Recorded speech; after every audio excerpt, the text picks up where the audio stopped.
우리나라의 한복처럼 일본의 전통 의상인 기모노를 입는 방법에 대한 소름 돋는 괴담이 존재합니다. 한 네티즌 A가 친구와 일본 오카야마에 여행을 떠났다고 합니다. 오카야마역에서 1시간 반 정도를 달려 조용하고 한적한 온천으로 유명한 마을에 료칸에 도착했고, 주변을 둘러봤는데 마을의 곳곳에 신사가 존재했다고 합니다. A가 예약한 료칸은 주위에서 가장 큰 료칸이었다고 하는데, 들어가자마자 직원의 친절한 안내를 받으며 방에 들어가니 유카타를 옷장에서 꺼내주며 오른쪽 옷깃을 반드시 안으로 넣어서 입으라고 신신당부를 했다고 합니다. 그 부분을 너무 강조하길래 조금 이상하다고 싶던 찰나 방의 탁자 안내문에도 그 내용이 적혀있고 벽 곳곳에 똑같은 내용의 안내문이 붙어있는 것을 보게 되었다고 합니다. 하지만 어떤 의미인지 알 수 없었고 별 생각 없이 지나쳤다고 하는데요. 그렇게 친구와 함께 료칸을 둘러보고 12시가 넘은 시간에 노천탕에서 피로를 풀고 방에서 잘 준비를 했다고 합니다. 그리고 잠을 자려고 할 때 친구가 갑자기 주변이 너무 시끄럽다는 이야기를 했다고 하는데요.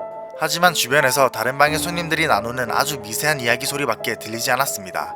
그렇게 친구의 투정을 들어주다가 새벽 1시 반이 넘은 시간에 잠이 들었다고 합니다. 그리고 얼마 후 친구가 잔뜩 겁을 먹은 모습으로 A를 깨웠다고 합니다. 불을 켜고 보니 친구는 얼굴이 하얗게 질려 있었고 자초지종을 물어보자 친구는 아까 노천탕에서 씻고 나올 때부터 계속 웅성거리는 소리가 들렸고 멀리서 들리는 소리가 아니라 마치 사람이 가득 찬 지하철에 있는 듯한 소리였다고 합니다. A가 잠에 들 때까지도 소리는 줄어들지 않았고 일본 전통가요, 벽을 치는 소리 등 점점 심해졌다고 합니다.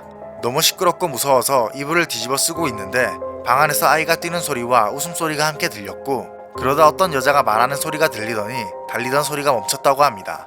그리고 친구가 뒤집어 쓴 이불에 대고 말하는 것처럼 일본어로 미안하다는 말이 들려왔다고 합니다. 아이의 소리는 없어졌지만 아직도 소음은 멈추지 않았고 도저히 참을 수 없어서 친구가 A를 깨우기 위해서 이불 밖으로 나왔는데 방과 연결된 테라스 쪽에 있는 의자에 누군가 앉아있는 모습을 보고 너무 놀라 급하게 A를 깨운 것이라고 합니다. 하지만 A가 복도와 테라스를 살펴봤을 때는 아무도 없었고 어떤 소음도 들리지 않았죠. 그렇게 잠도 못 자고 밤을 지샌 뒤 조식을 먹기 위해 1층으로 내려갔는데 그들을 맞아주던 나이 지긋한 종업원이 표정이 굳으며 달려오더니 A와 친구의 옷 매무새를 다시 고쳐줬다고 합니다. 바로 노천탕에서 나와 유카타를 다시 입을 때 실수로 오른쪽 옷깃이 바깥으로 향했던 것이죠. 밤에 겪은 이상한 현상에 대해서 이야기를 꺼내지도 않았고 다른 설명을 듣지도 못했지만 A는 여행을 다녀온 후 알게 되었다고 합니다. 기모노의 오른쪽 옷깃이 바깥으로 나와 있는 건 죽은 사람에게만 해주는 관습이란 걸 말이죠. 실제로 일본에서 옷깃 방향을 반대로 여미는 것은 죽은 사람에게 입히는 수의뿐이고 산 사람이 옷깃을 반대로 여미면 일찍 죽는다는 등 불길하다는 속설이 있다고 합니다. 일본의 애니메이션이나 영화 등에서도 기모노를 입은 캐릭터의 오른쪽 옷깃이 위로 올라가 있으면 실수한 것이 아닌 이상 인물의 죽음 등을 암시하는 장치일 가능성이 많다고 합니다.